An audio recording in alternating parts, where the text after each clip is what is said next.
quarto giorno de campa quindi une, più ringraziabile seguire noi come ogni giorno non a Facebook e Instagram France Bleu RCFM, continuiamo dunque a Spassidia in questo magnifico ruglione e oggi siamo in paese di Uboglio d'Olet e maridroa a Andula Bodantini, a Guniscile Beninteso come Gantadrige, a aperto di no poguva uso vorno, fagge, uso bane e di no pasticceria, a redroemo subito dunque in paese di Uboglio d'Olet. RCFM e Campa Qui. Allora, io sono andata qui in questo paese, sono andata a scuola a Noletta, comunque un uomo aveva gli animali e stavamo qui, sono sempre stata qui fino a 18-20 anni quando ho vissuto andare appena bene in continente, ciò che lo si passava, ma non è durata tanto, soprattutto da 2 anni e poi sono rivenuta e ho detto, basta, ho visto. Lei è un forno, dunque un forno c'era già, a un luogo dove non l'avevamo rifatto, era un forno a Mogacar, Filippina, comunque ho vissuto rendere omaggio e chiamarlo un forno in Filippine, posto che era ella che impastava in tutte le anni, da quando la si è maritata in 30 fino all'anno 70, faceva bene, come tutte le donne, dando, che in parecchie case c'era un forno, poi c'erano anche i forni comunali, e a Mogacar faceva bene tutti i sabati qui, e dopo l'anno 80 il forno è stato distrutto come in parecchi luoghi, Dunque, con mio marito, il forno l'abbiamo rifatto, dunque è lui che l'ha arrivato a un luogo dove lui era.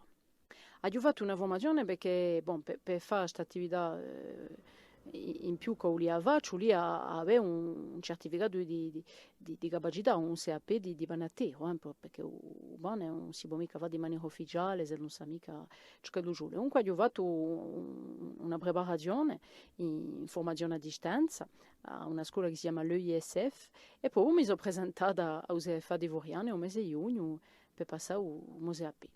Allora, faccio bene, dunque ho tre varietà di bane che sono in aggremento biologico, con la verina corsa, dunque la verina che abbiamo dei mulini anche corsi, a San Piero. Faccio un bane mezzo completo, con questa verina così, faccio un bane a granelle, dunque con parecchie granelle differenti, 7 granelle differenti. Faccio un bane sportivo, con nuggello, amandole e uova. Dunque questa è con la verina corsa in bio e dopo con la verina, con un'altra verina, con una verina corsa, ma che è una verina unissima, faccio un buon mohadin, ciò che ho chiamato un buon mohadin, che è una piccola bagnotta di buon bianco come quando si mangiava prima. Dunque questo è un buon corrente, dopo faccio un buon all'alive, un buon guenoce, e dunque 6 varietà di bane, dopo faccio la banetta orce, la banetta al zucchero, e una banetta intricciata quadriculata. Dopo faccio qui un canestrilli a fare così appena.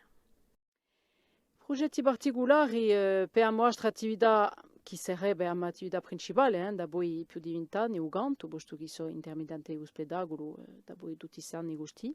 Il Covid mi ha fatto diventare la mia attività principale, per questo che ho sviluppato questa qui, ma non lascio mica cascare, posto che aveva un progetto di vestire momentanei in Ganto, con un giro e un lavoro con musicanti, eccetera, con parecchie serate previste. Dunque penso che spero, con tutti i casi che da qui a poco ci si vorremmo rimettere e poi affrontare questo avvenimento così. Et demain, pour conclure notre balade dans le Nébiu, nous retournerons en pleine Dolette pour retrouver un jeune artisan qui est facteur d'instruments à vent. Il s'agit de Romain Rancurel-Janogni. A domani dunque per un nostro ultimo giorno di Campa Qui in Nebiu.